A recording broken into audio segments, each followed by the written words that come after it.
Hello, seekers of knowledge. We are here today to be talking about the euro before the euro. Back before the days of fiat currency, gold and silver was the coin of almost all realms. It was a universally accepted form of exchange between individuals as well as nations. Now, one of the things that's kind of interesting is during this period of the late 1800s, early 1900s, a lot of European nations decided to have similarly sized, weighted, and purity coins to facilitate exchange among these nations as well as among the individuals from these nations. One of the most widespread form of gold coin was one that took about 5 of them to make an ounce, weighing in at 0.1867 ounces of pure gold per coin. This coin was small enough to facilitate the exchange of small goods, but could be quickly combined to make exchanges between nations easy. These nations were Switzerland, France, Italy, and Greece. They use the exact same weight coin as each other. This makes sense because the amount of trade going on between these nations. The denomination of this coin was 20. Now, here's the interesting thing. The coin from Switzerland was the 20 franc piece. The coin from France was the 20 franc piece. The coin from Italy was the 20 lira piece. And the coin from Greece was the 20 drachma piece. Not only did they have the same net value, but they had the same face value in their localized currency.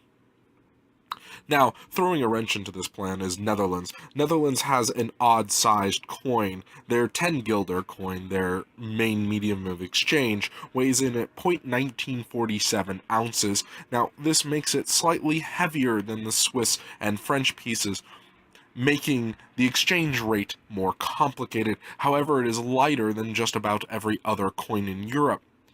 This must mean that there was a bit of friction between the exchange rates of this nation and others.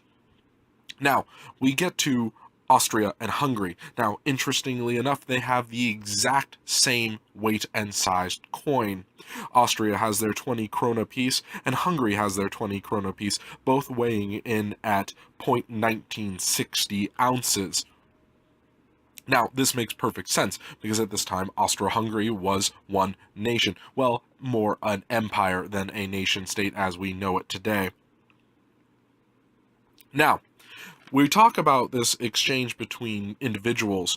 One of the more interesting one was the German Empire. Now, the German Empire had a coin that was heavier than Austro-Hungary, but lighter than some of its other European contemporaries, weighing in at 0.2304 ounces per coin. This is our first coin getting close to 1/4 of an ounce.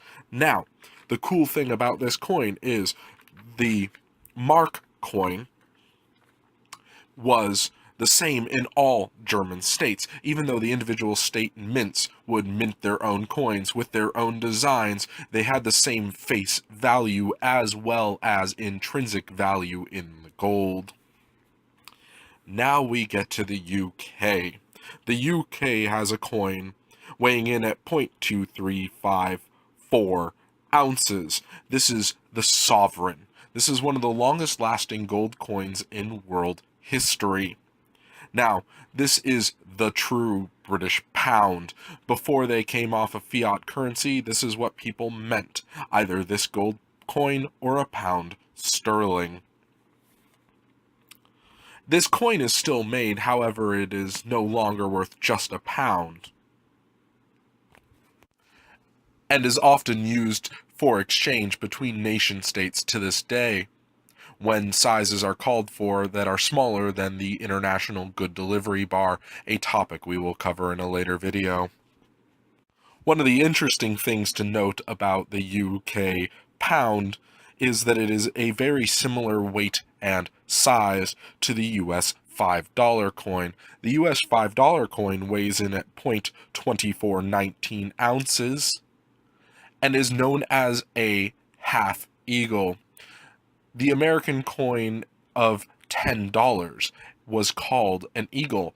That is why the $20 coin is known as a double eagle.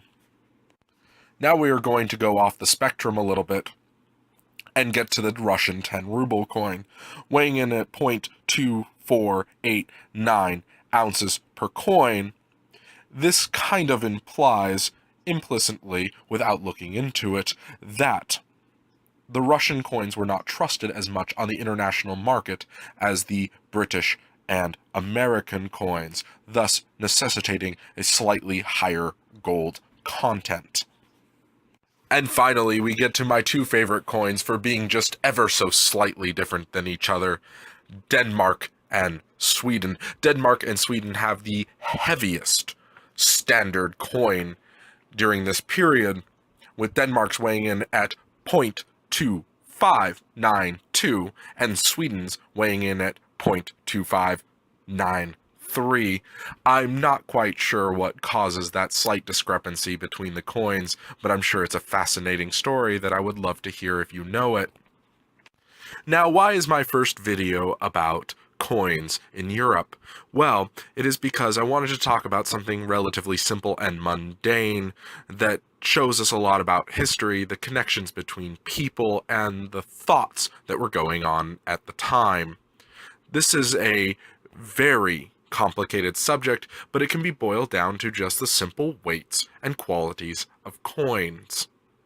You can read into this which countries were working with which countries at the time, which countries were slightly less trustworthy at the time than others, and who wanted to work with whom. I also wanted to cover this to show you that the past isn't as different as we think it is. They had similar problems back then to we have today, and frankly, it was only a very short period of time where currency was such an issue.